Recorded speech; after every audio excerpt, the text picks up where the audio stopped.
The Human Torch was denied a bank loan. Oh, now brown cow. There you go. All right, ladies and gentlemen, we are episode 61, weighing in with Travis Hartman. I am B-Money, the producer. That over there is Weekend Trav. Wow, we're in person. It's been a while. It's been a minute. It's been a few minutes that added up to days and weeks, and here we are. We came back last week, as I mentioned on the broadcast last week, that I had the big C finally bit me in the butt. So I'm still in recovery mode, but definitely not contagious, or else I wouldn't be here and put you in jeopardy and your pregnant wife in jeopardy. I think the big C has swept through. All of us probably know somebody that's had it. Yeah. My wife had it, swept through our family. I think everybody is, by now, I think we're pretty close to everybody. It's touching everybody in some way or the other. Thankfully. Touching me, touching you? It's I should have played that song. No, because you know what? Because here's what YouTube does. We put songs in, or we do like little video clips, and all of a sudden they email me and they're like, copyright violation. Yeah. That song that you put from Michael Bolton, it was copyright violation, but we'll still allow you to have it. You just can't make money off of it, which, ladies and gentlemen, we're not making, any shekels off of what we do here. So, anyways. The reason why we can use that stuff, though, is because I was playing it on my own computer.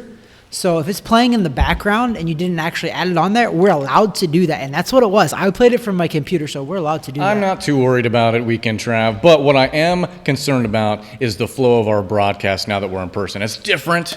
It's different when we're on Zoom or whatever video recording apparatus and we're side by side. And there's a delay. There's no delay right now. We have nothing to fall back on. Nothing. So what we're going to fall back on is boxing. We're going to fall back on the boxing event that was last night where we saw main event Jamel Herring taking on Shakur Stevenson. This is for the WBO super featherweight title.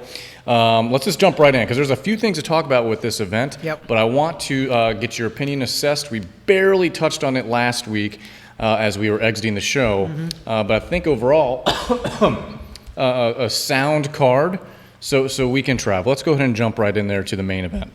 Yeah, the main event was good. It was Jamel Herring. It was his fourth title defense. He was fighting Shakur Stevenson, who won a world title at featherweight, which was 126, and he'd fought probably 3 or 4 fights, and then he moved up to 130, and this was for his first crack at the world title at 130. So a lot of people thought he was a smaller guy coming up and wouldn't be as powerful, but from the start of that fight, he walked down Jamel Herring and just tattooed him. He really, really showed his power, showed a little bit of man strength, like he's kind of getting that now. And, I mean, the guy was on point. And all credit to Jamel Herring, one of the toughest dudes out there. I mean, would they stop in the 11th round or 10th round or something? 10th round, and he was on his feet.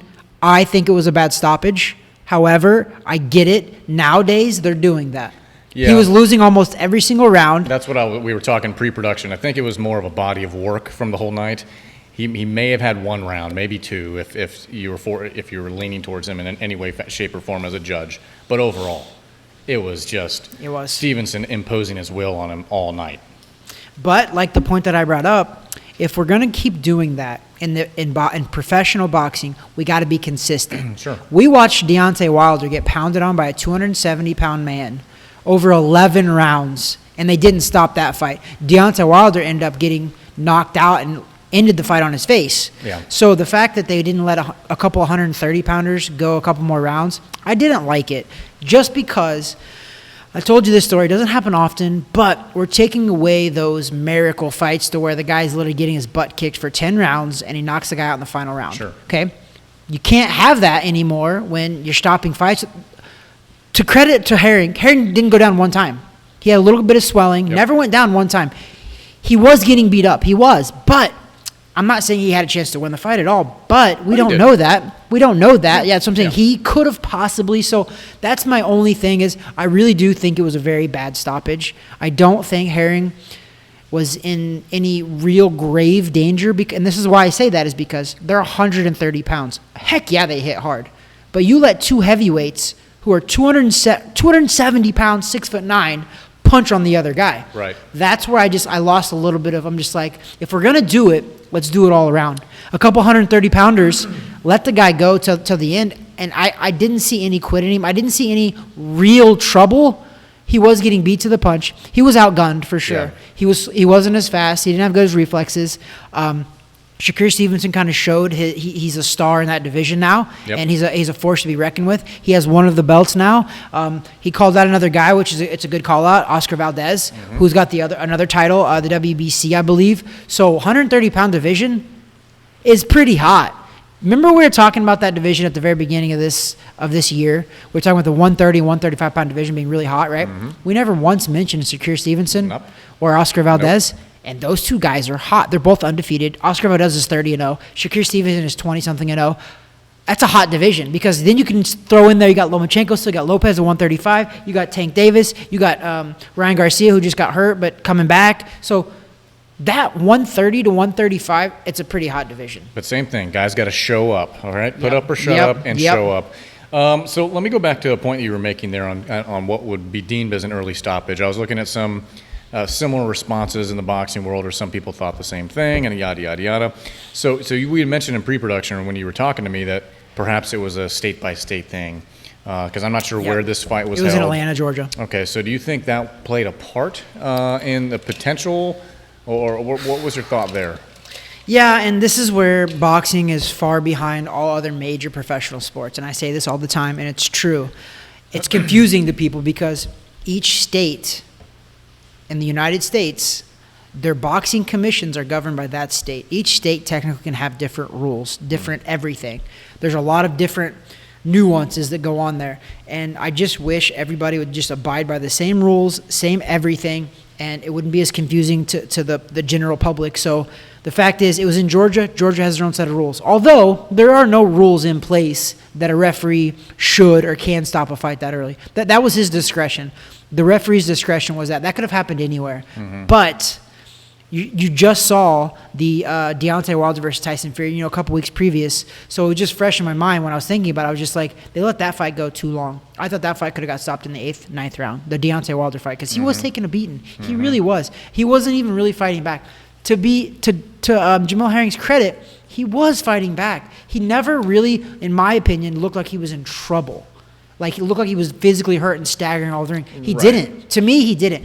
And the reason why I lean a little bit more towards letting them go is, like I said, 130-pounders. Do they hit hard? Absolutely. Do they have knockouts? Absolutely. But I'm going to take a couple 130-pounders over a 270-pounder beating on another man. Sure. I would have let it go a little bit more. I would at least let Jamel Herring go down or something, because the guy had no quit in him. His eyes were clear as day. The referee called it off, and you could see Jamel Herring kind of looking around like, did this really just happen? Yeah. But he didn't complain. The guy's a very, very respectful guy. That's what I was going to say. He's a former Marine. Yeah, I don't think you were going to get any complaint out of that camp, especially him. I did like the lead up to the fight, how it was just kind of, I wouldn't say it was nasty, but it was a little testy. And then after the fight's over, everything's good. That's what I like to see in combat sports, boxing, MMA, kickboxing, whatever it is. If there's any sort of heat leading into the bout, which I think there should be. You don't want just two guys that are best friends in there slugging it out. You want there to be a little heat, a little bit of salesmanship to the fight, but then post-fight, everything is all good and respectful and that sort of thing. So I did like seeing that. That to me was more traditional, and I think we should see a bit more of that. And I do miss seeing that. I think it's too respectful leading into some bouts, when I would like to see a little ugliness, a little grit, a little nastiness leading into some of these fights. I mean, we had a little bit of that with the Deontay Wilder Tyson Fury. That was awesome. This one, Jamel Herring versus Shakur Stevenson, we did too. And I did like it because Shakur Stevenson's only 24 years old. This kid is very immature. He's done some very immature things outside the ring. Sure. I think he's still involved in a lawsuit from his 21st birthday in Miami, where he punched some people, did some stupid stuff, and got some legal trouble. So when I saw him after that fight go right up to him and show him so much respect, I was like, wow, that's a step in the right direction for Shakur Stevenson, because he's going to be a superstar in that division. He's got the talent. I'm not trying to give him this much credit, but when I was watching it, he had some little glimpses of Floyd Mayweather. The way he was punching, the way his speed was. Even though he's a lefty, he showed me some glimpses of his punching speed and prowess. Like, it impressed me. It impressed me a lot. So we know what could be next for Stevenson, depending on how this division goes, depending on call that Oscar Valdez, which would be a nice one. What do you think would be next for Jamel Herring? I mean, honestly, for a guy like him, he's a very established guy. This was I think he's 34 years old, so he's not old. But he's been in boxing a long time. He had a long amateur career, or he had a good amateur career. I don't know about long, but he had a good amateur career as well. He's been in the sport a long time. He's a very smart guy. I think he's made some decent money. Honestly, I don't want to see him be that journeyman type almost after having such a good career, being a world champion, defending your title 3 times. Pretty phenomenal. Just winning a world title is awesome. He defended it 3 times. He went into people's home country as well and doing stuff like that. Yeah. So for Jamal Herring, I would be okay if he fought a couple more fights and just to kind of see where it's at, because the reason I say that, I don't want him to give it up yet, is because Shakur Stevenson is a phenomenal talent. This guy did make him look pretty average and beat him up, right? But Shakur Stevenson's that good. Sure. Like, he's that good. He's one of those guys that is on that level where there's everybody else, then there's Shakur Stevenson. So I'm not going to judge Jamal very much by that. I want to see his next fight, see how he looks in his next fight against somebody that's more not a superstar, essentially. Right. So we'll see after that. But I don't know. If he wanted to retire, I'd be okay with it, because I think he does not beat a Shakur Stevenson or Oscar Valdez. That's what I was curious. I mean, I almost saw it being the way of like a Luke Campbell. You know, your last fight was with an up-and-coming young stud, young lion in the division, and you said, yeah, you know what? I'm not going to put my body at risk anymore. I have these other investments. I have other things going on in play. Maybe that's where my life is at this point. Who knows? You know, it's way too early. It's easy to talk about it the day after the fight, you know, because we are coming here to you live. Not live, I mean live for us, but not live for you. But we're here in Orlando, Florida, and Lake Nona. But the shtick is we are the #1 beards, bourbon, and boxing podcast shot in Orlando, Florida, specifically Laureate Park, specifically in a boxing gym, shot on a Sunday or Monday. Today is Sunday. We haven't said that for a while. That's, we need to get back to my it. brain we need is to get still back to fuzzy. Our roots. But you got it, and I didn't even catch that. The producer is coming back. Those brilliant Chinese people, they're brilliant, because the after effects of the Big C, they got me. They got me, Weekend Trav. They did. They did. You have been down Brilliant for a people. little bit. They're brilliant people. The Chinese are brilliant. The inside joke here, folks, is that we get comments on videos, and a lot of comments are actually automatically removed if there are curse words, things like that. Any kind of hate. You know, so I don't even know the last time, if I ever have or you have, Not actually once. deleted a comment. So I get an email about someone commented on our last video, or last podcast, I should say, and that was last week posted, episode 60. Got some good views. Go check it out. And blasting me because I referenced China and called me a racist. Yeah, let's look at this guy right here. I thought brown people can't be racist. We can't. Last year proved that, didn't it?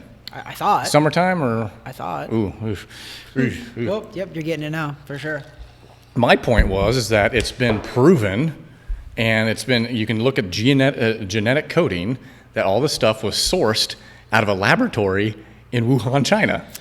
Yep. Okay, so It's am I all slowly wrong? unraveling. All I've said was that they're brilliant, because this thing has been this sucks. I'm just saying, it's like, put economies, upside down. It's Made broken by US down for sure. It's broken down supply chains. Brilliant. And B Money's still coughing over here.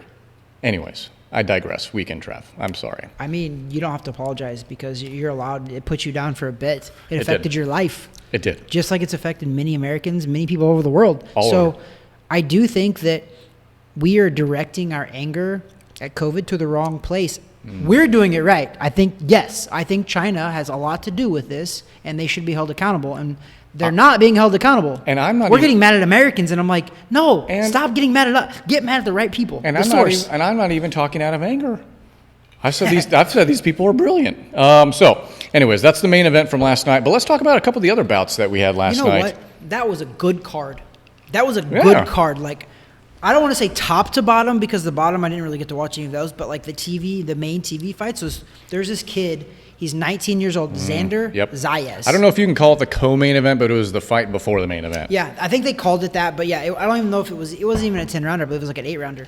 But Xander Zayas, light middleweight, 154-pounder, 11-0. He is the youngest person to ever sign with Bob Arum's Top Rank, which is Bob Arum's promoted the who's who of boxing throughout the whole, promoted Floyd Mayweather, promoted Muhammad Ali, promoted Sugar Ray Leonard, promoted who's who of everybody. And listen, we're critical of him, and other people are critical of him too. But Very. you cannot discount what he's meant to the sport of boxing. Dude, his eye for talent. Yeah. That's what you cannot discount, because he's had Oscar De La Hoya, he's had Floyd Mayweather. The only thing I discount with him is all of the people that he's had, they go on to be great businessmen after they leave Bob. They're phenomenal talents. Bob's got a great eye. He does. He's perfect. And his model is obviously working. I think Bob just doesn't care enough to keep them long enough. He's just like, you know what? I made enough money off of you. Go do your thing. I don't care. So with that being said, Xander Zayas, 19 years old, signed his contract at 17 years old with Bob Arum. Looked phenomenal. Yeah. Stopped the guy who'd never been stopped. The guy was like 9-2, I think, but he'd never been stopped. Xander stopped him in like the 4th or 5th round. Looked phenomenal. Then we can back up even more. That was stopped by his father, right? I think in the same fight. It was Dan in between Carpenter. rounds. Yeah. So that he was actually just a towel throw in. He just had enough. And you know what? I can relate to that, because a father usually, and this is why I thank God every day that my father was my coach from 6 years old until my very last fight that I had in Louisiana just a couple years ago, was my dad. Did he throw the towel in early on me a lot? Yes. But I'm sitting here right now talking, speaking, getting ready to raise a family because of my father. So Dan Carpente's father, like, good for him. And that if he felt the need to do that for his son, then I'm happy for it. That one, I can see stoppage. That one, it's 100%. Xander Zayas was outclassing this kid from the get-go and impressed the heck out of me. That kid's got a bright future. I hope that usually Bob Arum brings these kids up good and doesn't like throw them to the dogs really, really fast. So I think he needs a couple more years of some of these seasoned fights before he steps up, because the light middleweight division, the 154-pound division, is a serious division. I mean, you're talking about that's where Canelo was for a little while before he moved up. I mean, so there's some beasts down there. The Charlo brothers are down. Like, there's some beasts down there. So then back up a little bit more. Xander Zayas, 11-0, awesome kid. Yeah, pay attention to that name. It's coming. It's coming. There was a kid on the card as well, Ali Walsh. That's right. A couple legacy fights here. A couple. So let's talk about that one real quick. So Nico Ali Walsh is 2-0, 2 knockouts. He's the grandson of the ring legend Muhammad Ali. So, of course, they throw – his last name is Walsh. They throw Ali Walsh in there, obviously. It's for marketing. And the kid is trained by Sugar Hill, who trains Tyson Fury. So the kid's got some – his first fight, I wasn't impressed at all. I'm not going to say I was impressed with this fight, but I'm going to say that this kid is coming along very nicely. Like, really, his second fight, he actually showed some good skill. He was eating some right hands. I didn't like that. He ate some right hands that if he eats those right hands in the 154-pound division by a guy like Xander Zayas, Xander Zayas knocks him out cold in the first round. So he needs to work on that. But his skill is coming around. Like, he actually looked like he was a fighter. So I liked that. So that fight was quick. He ended in the second. It was the first or second round. It's only good. Oh, round 3. I ended in round 3. It's only a good thing for boxing to have that name tied to boxing. As long as you can. As long as there's talent, as long as there's skill, and it's not just dragging a name along just for the name's sake. And the kid was very humble about it. He talked about it in the pre-fight. You should listen. You should look this kid up. Nico Ali Walsh. He was just like, I'm not trying to live off of my grandfather's name. He's like, of course I feel honored to even be here. He's like, I want to make my own name. He's like, I want to come up and make my own name and be my own man and be my own person, which is cool because at least he recognizes that, yes, he's in this position because of his grandfather, which is Muhammad Ali. Good for him. It helps speed it up. 100%. Yeah. Good for him. Take it from there after that. Yeah. Make your own way, pave your own way, and they're trying to let the kid do that. So good for him. But I want to bring up a little point though too. I'll go off on a little tangent right here. Is that Nico Ali Walsh is only there because of his grandfather Muhammad Ali, right? They're marketing him that way. It's fine. He's 2-0. He's not really, in my opinion. He's not much different than Jake Paul. There we go. It's just Jake Paul did it better. And that's where people need to just chill and look at it. We're boxing, I've said this many times in episodes ago, you guys don't realize that boxing, Jake Paul did not pull out anything new. Boxing's done this for a long time. Things like this. Jake Paul just did it better. You know what I mean? They've marketed Chavez. Daddy Chavez marketed Chavez Jr. the same way. Couldn't fight nowhere near like Chavez. Ended up being pretty decent, yes. But we build guys' careers like they're doing Ali Walsh. He's 2-0 as a pro. Yeah. Is he a pro? Not really. Technically, he didn't have an amateur career. Should he have been on that card? Exactly. Who knows? He's on ESPN. Shouldn't have been. But he's there. He's slowly working his way up. It's exactly what Jake Paul is doing. So if you guys give Jake Paul crap, give Nico Ali Walsh crap, give a bunch of the other guys that are building up crap as well. Because then I will transition that into Evan Holyfield. Okay. That name obviously rings a bell. It's Evander Holyfield's son. So also on the card last night, that was the other, what I would deem as the legacy card, and his father was there, ringside. So Weekend Trav, we don't have any props for this, but we want to talk about this fight because this fight actually contained our money shot of the week. The gun is gone. The gun is gone for now. Okay. We thought that, I don't want to make a joke about it, but I want to take the guns away for today. I don't want any accidents to happen. Alec Baldwin. Oh, yeah, well. It's too soon, so It's not too I took the soon. gun away. So I don't want any crazy accidents to happen. Listen, So we don't have the money gun, but we have the money shot. I just find it ironic when you look at tweets from years ago and they don't really match up with what's occurring in current events. Yep. And listen, I don't want to make light of the fact that someone died on set and all this stuff. That's what we're missing. That's horrible. Never mind. Let's go ahead and transition. Money shot of the week. Evan Holyfield. This kid, they call him Evan Young Holyfield. He's 8-0, 6 KOs, which is kind of interesting too because he's a 154-pounder. Xander Zayas, 154. Nico Ali Walsh, 154. Evan Young Holyfield, 154. All three are in different stages of their pro career though. Evan is 8-0 with 6 knockouts. Dude, he was impressive because the guy he was fighting wasn't bad. The first minute of that round, this kid came out popping Holyfield with some serious shots, and I was like, oh no, this could end not good for the legend. And Evander was ringside, and if you watch the video that we have here, you're gonna see Evan land a hook and a right hand. The hook really did it. The right hand just finished him off, and then you see proud father Evander Holyfield right here, standing up, super happy with his son's knockout. But it was a good shot, and it was the best shot I saw in the whole entire card. And that was the main event. That was the co-main event. That was all the rest of the fights. This was a good shot. That's why it's the money shot of the week. All right, so there you go. Evan Holyfield. So a lot of names there in that 154 division that are up and coming. And this was just on this card. That doesn't include other places too. One card, yeah. So that is our money shot of the week. Weekend Trav, I want to pivot away from the event itself because it's over. Yesterday's news, literally. Yesterday's news. And what we're going to do is do a little throwback here because since we've already did our shtick with Money Shot of the Week, Yep. we're going to do our shtick with the Beardsman of the Week. This is a throwback, though. I love it. Beardsman of the Week, bring, whatever. Bring. I can't take it every week. I do nominate B Money to have Beardsman of the Month very soon. It's getting good. It's phenomenal. But this next it's starting to curl a little bit. This next guy's beard is pretty phenomenal. Yeah. And so we are talking Badou Jack. Badou Lumberjack beard is amazing. So let's check this out. Take a look at this photo here, folks. Obviously, you got the beard, but what else do you got? Oh my gosh. This fight was against Marcus Brown, and Badou Jack is one tough mother effer. Mm-hmm. He has got a cut that's probably 4 inches vertical, probably 3 inches vertical, right down the middle of his forehead. Guys, OMG, that fight was crazy to watch. He's the Beardsman of the week for sure, bar none, but I want you to watch that fight. It's a throwback. I just watched the fight again. That's why it was the Beardsman of the week throwback, because I just got to watch it again. It's on YouTube. Look it up. Marcus Brown versus Badou Jack. Oh my gosh, this guy is the toughest guy that I've ever met in my entire life probably. So he's our Beardsman of the week. Well-deserved. The guy can fight, but he also fought that fight with a phenomenal beard, but also big cut. So there you go, folks. That's our money shot of the week, Evan Holyfield, and then Beardsman of the week, Badou Jack. I'm Beardsman of the decade right now.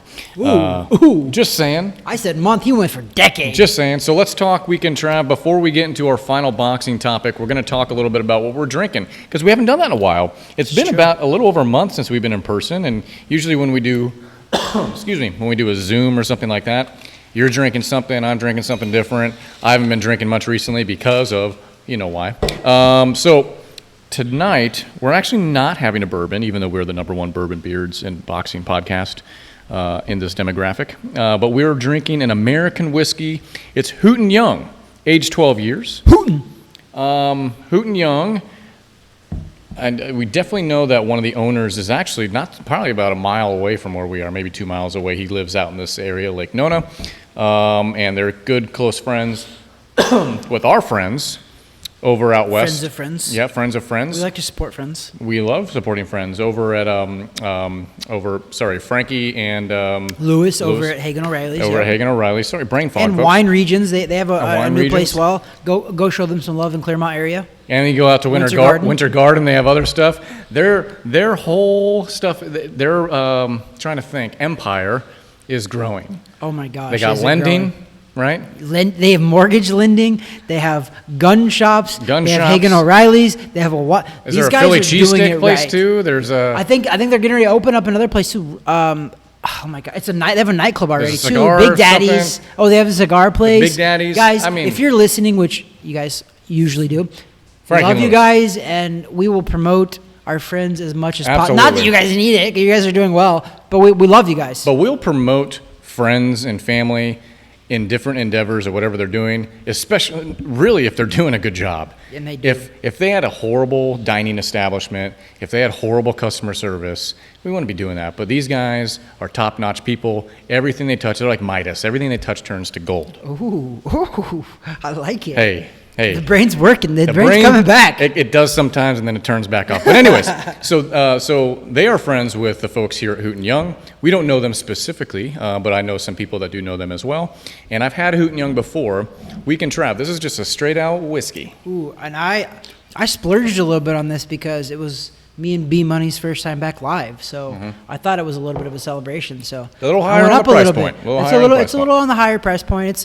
It's a little top shelf probably for sure if you go to a bar, or bars probably don't even have it. To be fair, not many do. Lounge. Yeah. A lounge. Yes, there you go. So this is pretty strong. Yep.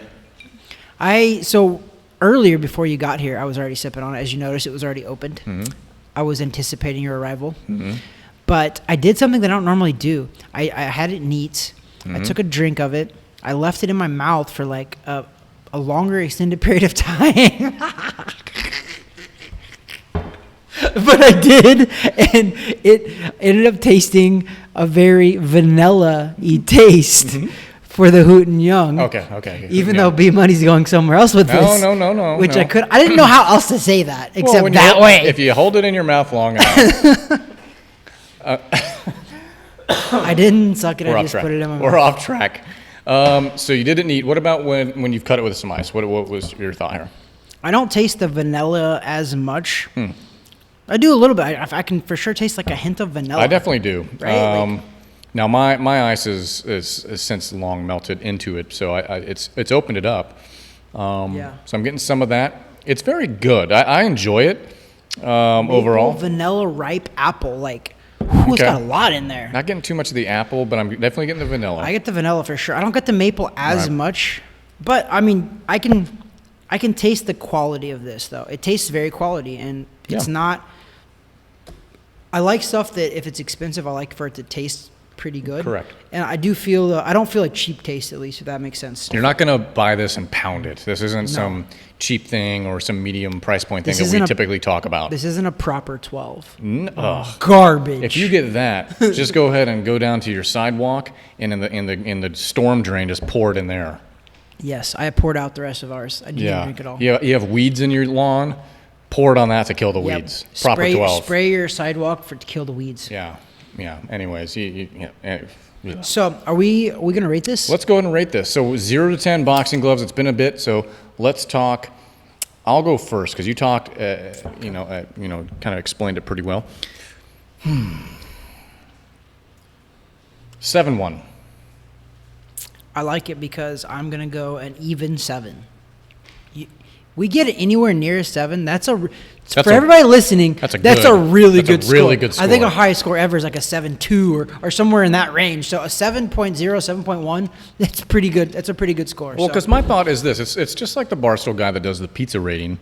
If you get too high, I mean, if you get something at a 10, that's it. You're done. You can't go any higher. We can't ever rate stuff. You can never rate it something that high, ever. So when you start getting this high into the 7s, that's a phenomenal score for us. It is. So I would highly recommend this to anybody.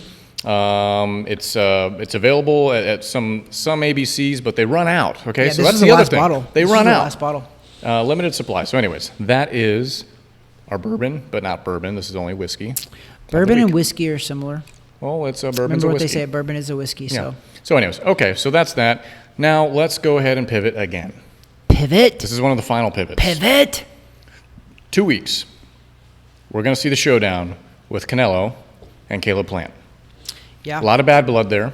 You said you love this stuff. I love this You stuff. love the build-up. We already knew Caleb Plant had some bad blood built up, but now Canelo coming out saying, I've never had the kind of hatred in my heart for somebody as I'm about to enter the ring. So weekend Trav. He's selling this fight, man. I don't know how much we'll probably talk a bit more at length, I would think, next week, since it would be a week out from the fight. But what is your gut? How's your gut directing you right now on this fight? You know what? I am glad we actually talked about it today because we talked about it briefly last week. But today, my gut has now told me that I think Canelo is going to win this fight, and I think he's going to win it in big fashion. I don't think Caleb Plant will see the final round. I don't, and I not because Caleb Plant is going to quit. I think the only how Canelo makes Caleb Plant quit is knocks him out. Because Caleb Plant's a tough mother effer too, and very skilled, doesn't get hit a lot, but Canelo has a way of breaking people down late. Right. I think this could be a later round knockout because I think the early rounds are going to be they're going to be pretty high intensity the first couple of rounds, but I think that Caleb Plant is going to hold his own for 5-6 rounds. I think he's going to hold his own really well. I think he's going to not win those rounds, but I think he's going to hold his own enough to where and then Canelo's going to wear on you, pressure you. I think that Caleb Plant's going to make Canelo miss a little bit. I do, because he's a slick guy, and he's got long range, and he's got a good jab. He's got good 1-2s. But I think ultimately, I don't see. I'll have a round prediction, but I think I have to keep it. I have to keep it now because I just came out with it. I don't see Caleb Plant seeing the 12th round bell. Yeah, I think as we get into next week, we'll have our actual prediction of that, but I don't think we're going to be any much different. I think the only difference is going to be the round that we call. It's shaping up for sure. So I guess we'll see here as these 2 weeks kind of fly by. When is this fight again? November 5th? November 6th? The 6th. Yeah, 6th. November 6th. Because we have two things writing on that. We do. We have my firstborn. Yes. That I'm predicting for November 6th. Gender of the baby. And the gender of the There's baby. only two genders, by the way. There's only two genders. We only go by two, male and female, XY and XX. That's how the bet works, how and that's how life works. That's actually how science says. Science works. So follow the science. Follow the science. And the date. And the date. The due date. What was your date? So your due date is what? November the 2nd, which and is I a called Tuesday. the 4th, and I misspoke when I called that election day.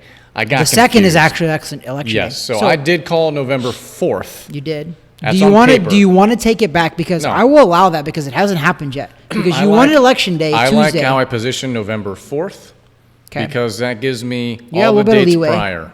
That's actually true as well. You have November 6th because you think you have some commune with Canelo. I do. I have this weird feeling. Some weird universal connection. Some weird boxing universal. I love you, Canelo. I'm fanboying right now. I have a feeling your wife is going to hope I'm right. Yeah, she's probably. Yeah. So, she's not there yet though. She's actually super content at being pregnant still. We just had our doctor's appointment. The doctor was like, "You're probably ready." She's like, "I'm actually really comfortable right now." She's like, "Travis treats me really well when I'm pregnant. I want to last as long as I can." Yeah. So it is what it is. We'll see though. We're coming down the stretch. We're 8 days away, 9 days away. It's coming soon.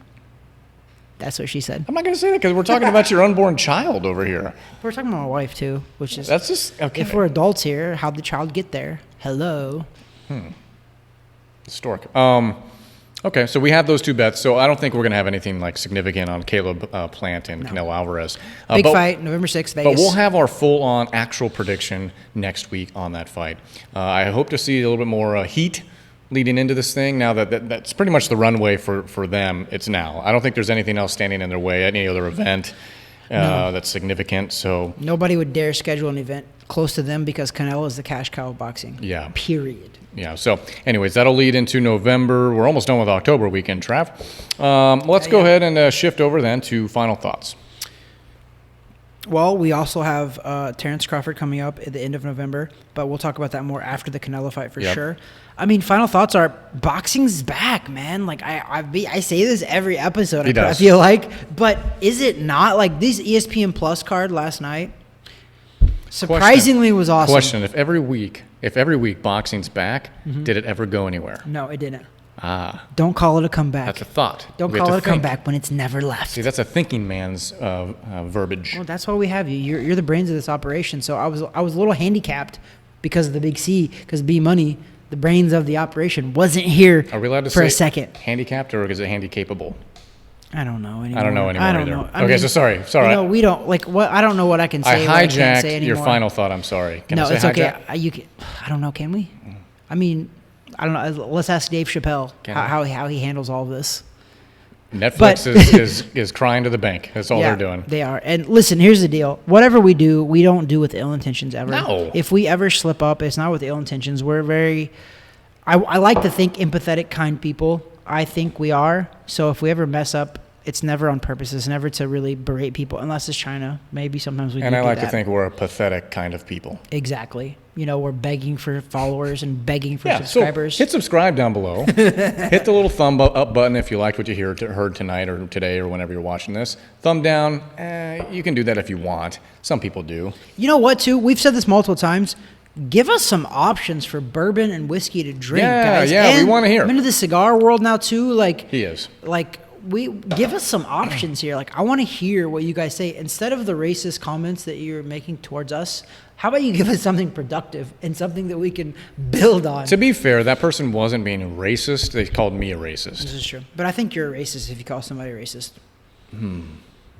Are you? It doesn't really make sense. It doesn't make sense at all. I think that person is secretly a racist because what you said was not racist at all. No, I was actually giving props to a whole and listen, you guys got to realize that when we say China, we're not calling every single Chinese person. We're more talking about the Chinese government. Do we understand? Now we're going to get banned for sure. Do we understand how we talk about boxing, but then we also talk like in satire and make jokes? We're like the Babylon. And we're just being, they might not be funny jokes, but they're funny to us. We thought they're funny. I mean, give me a break, everybody. Everyone's too sensitive. The stupid woke culture and everything. I got to send you a link. Aaron Rodgers, my guy. Uh-oh. He's on Pat McAfee's podcast and YouTube show once a week on Tuesdays. So props to them. They do a 3-hour show Monday through Friday. Could you imagine doing 3 hours? Yeah. Daily? I think we could do it. No. So they have Aaron Rodgers on for about 30 minutes on Tuesdays, which is very cool. You kind of get to know the guy rather than the quick 5-minute interview after a game or whatever. And he actually talked about it last week. This woke culture stuff, it's ridiculous. The nutshell, it's getting out of hand. Nutshell term, cancel culture, woke culture. Yep. He's like, I understand how it works. He's like, within what we do for a living, there's a game within the game. And that's the whole cancel police and the cancel culture and whatever else. He's like, there's a game within the game. He's like, the difference between me and others is that with the game within the game, I'm above the game. So I don't really care. He's like, there's levels to this. He's like, so I don't really care. And I'm here, and there's another level, and then there's another level. People want to talk and don't like what I have to say, and they think they know what I'm thinking. I don't care. It doesn't matter to me because I know what I'm thinking. He's like, if it gets over the top, then I come on this show, the Pat McAfee show. I get on this show, and I set the record straight. But overall, us canceling everything and the woke thing, he's like, it's ridiculous at this point. No, it is. And I think that's the only how that we finally get over this whole BS woke culture and all this cancel culture stuff is that we're now finally seeing, I think, that how ridiculous it is. We cannot cater to every single person that pretends to be offended by every single thing. And I think that, you know what? I wasn't a big fan of Netflix because they had some pretty crappy shows. I think, what was the show they had? The little girls dancing or something like that. Yeah. They finally took that off. But what I like now, for once, is they are standing up. Am I a Dave Chappelle fan? I think he's okay. I'm not like a huge Dave Chappelle fan, but he doesn't bother me. His jokes don't bother me. Comedians' jokes don't bother me. I've heard some very dark comedians. They're meant to be jokes, yes, people. They're meant to be thought-provoking. If you... Or just for a shock. Yeah, shock and awe. It is a shock and awe. Like... But I actually like the fact that this stuff is slowly happening all the time because now finally I think that finally where we're at right now in the United States even, I think we're seeing so much hypocrisy and so much BS woke culture stuff that people are eventually like, they're all kind of like, All right, this isn't so bad, guys. We gotta chill out. Suck it up. We're getting our feelings hurt. With a lot of stuff, just suck it up. Goodness gracious. I gotta tell my kids that all the time. Like, suck it up. I'm like, what? Honestly, just because something makes you feel bad doesn't mean that you all of a sudden have to, like, it has to be canceled from life. Yep. You just got to deal with it and move on. There's going to be some terrible people in this world no matter what. You can keep canceling stuff and whatever. There's still going to be just bad people out there every generation. Yep. You got to move through it and move on from it. I mean, what did our parents do? What did our grandparents do? I think they ended up okay. I think. I mean, this is what? At the end of the day, though, you are. It's what do they always say? Like, sticks and stones may break my bones, but words will never hurt me. But they do Let's hurt. go back to that. They do hurt, though. Yes, but let's go back to that where literally, just because somebody offends you, do not. This is the point of it all, too. Is people do make mistakes. Okay. A person makes a mistake, it doesn't mean they need to be canceled from life. You know what I mean? Like, let's have some empathy. Let's have some emotion for those people as well. Like, if an actor accidentally shoots somebody dead on a set, right? It doesn't mean that we need to cancel him from acting the rest of his life. He needs to be properly tried because of the state that happened in. Manslaughter he can be put in jail for that. You know what the sad thing about all this cancel culture is? Oh. People immediately are going to canceling Alec Baldwin. They shouldn't. This is fair. No, they should. You know what we should be talking about? That freaking gun safety. But also the life that got taken. That was a wife with kid, a husband. I think she had multiple kids. Like, all we're talking about is Alec Baldwin. Like, screw Alec Baldwin at this point. Like, how bad do you have to feel if you're that family? Like, your mom or your wife just got shot and killed. You're not a police officer. You're not even in your dangerous field, and you were shot and killed. And all we're talking about is the guy that shot her. They'll blame something for it, but it's sad. Well, we can Trav. We could talk about woke and cancel culture all day long, all night long. Though I really don't want to. Please don't. Yeah, please don't. Because you know what? Everyone that is not watching this and not listening to this, you're canceled. How about that? You're canceled. I'm about to unsubscribe to you. And this is me being woke to everyone that's not watching and not listening. I'll cancel you. Canceled. You know what I'm going to do? I know what you're going to do. I'm going to go to their house. Mm-hmm. I'm going to knock on their door. Mm-hmm. Yep. They answer. Yep. I'm going to punch them right in the leg. In the leg? In the leg. We moved to the leg. Yeah, it's the leg. I want to wound them. I don't want to kill stomach? them. I want to wound them. Stomach's not going to kill them. Yeah, but a Charlie horse in the leg. We don't advocate killing or violence at all. That was satire. Satire. Have you felt like a Charlie horse right in the leg? Yeah, it hurts. Like for a little while. Like, I want to hurt them for a second. Yeah. And then that's me giving them humility, giving them the chance to say, okay, I will subscribe to you. Yeah. Because if I just go right at the face, I might hurt them really bad. You know they what? Can't subscribe in the hospital. And while you do that, I'm going to go in their fridge, take a look if there's anything I want to eat. Okay. Maybe if there's a Coke Zero in there, I might take that. Maybe check, see if they have any good bourbon. I'll put some money in there because I'm not going to steal from somebody. You'll donate to them, okay. I'll donate to them. But check their bourbon. Yeah. Because we're the number Then one. on the way out, I'll be like, are you all right? No? Good. And we're out.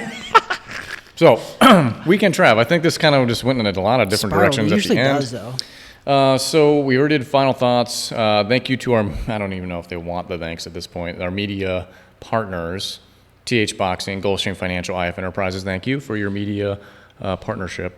And Weekend Trav, I think that's it for episode 61. I mean, I kind of muddied the waters and you joined in too, but like, where was your final thoughts? Was that your final thoughts? Was that thrown in there? Do you have final thoughts there, B-Money?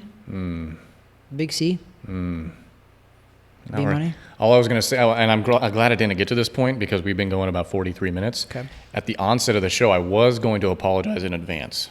I was going to apologize in advance if I had to run out of this room or say we're going to a hard break real quick because I have a food baby developing. Ooh. And I need to give birth pretty soon. All right, so with that there is Weekend Trav.